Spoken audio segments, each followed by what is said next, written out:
احتمالاً کوروش مقدمات را برای تسخیر مصر فراهم کرده بود و اقدامات وی بود که باعث شد در سالهای بعد ایرانیان مصر را تسخیر کنند، ولی ابتدا تصمیم گرفت مرزهای شمال شرقی امپراتوریش را از تاخت و تاز اقوام چادرنشین ماساگت‌ها در امان بدارد. این تاخت و تازها زیانها و صدمات چشمگیری بر ایرانیان شهرنشین امپراتوری هخامنشی وارد کرده بود. مورخان راجع به آخرین نبرد کوروش و یا مرگ او اختلاف نظر و تردید بسیار دارند. هرودوت مورخ یونانی نوشته که کوروش پس از آنکه بابل را فتح کرد، برای مطیع کردن اقوام ایرانی ماساجت که در شرق رود آراکس یا سیهون سکونت داشتند لشکرکشی کرد.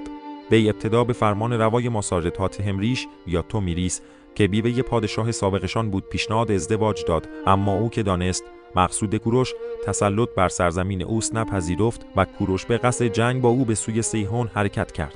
هرودوت می‌نویسد کوروش با یک حیله جنگی تعدادی از افراد خود را در پایگاهی طمع کرده و آنجا را پر از شراب کرده و در این باره میگوید عده‌ای از جنگاوران ماساگت‌ها به رهبری سپارگاپیس فرزند ملکی به دسته‌ای از سربازان لشکر کوروش که از بقیه جدا افتاده بودند حمله کرده و همه را به خاک هلاکت انداختند.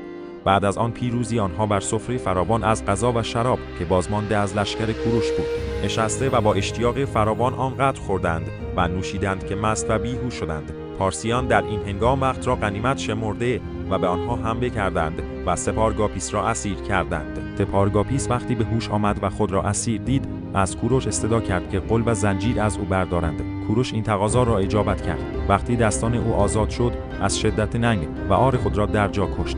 کوروش با این حیله جنگی توانست 1/3 سپاه ماساژها را نابود کند، اما تهمریش با جمع‌آوری تمام قوای خود به او حمله ور شد و در جنگی سنگین به پیروزی رسید. بیشتر سپاه کوروش نابود شده و او نیز کشته شد و سر کوروش از بدن جدا شد. هرودوت با اشاره به اینکه حکایات متعددی در مورد مرگ کوروش مطرح است و او آن که به حقیقت نزدیکتر است را انتخاب کرده و مشخص می‌کند که خود هرودوت نیز از صحت آن مطمئن نبوده است. که تزیاس مورخ دیگر یونانی جنگ کوروش را با قومی در شمال فلات ایران به نام دربیک به پادشاهی آمریوس گزارش کرده است. دربیک‌ها توانستند با فیل‌های جنگی خود سوار نظام ایرانیان را محاصره کنند و کوروش بزرگ از اسب زیر افتاده و یک جنگجوی هندی که از متحدین دربیک‌ها بودند کوروش را با نیزه‌ای که به رانش می‌خورد مجروح می‌کند.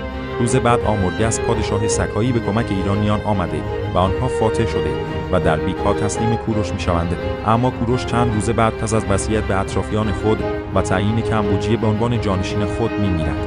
از بروسوس مورخ کلدانی نقل قول شده که کوروش در نبرد با قوم داها کشته شد. داها از اقوام ساکن اطراف گرگان بودند.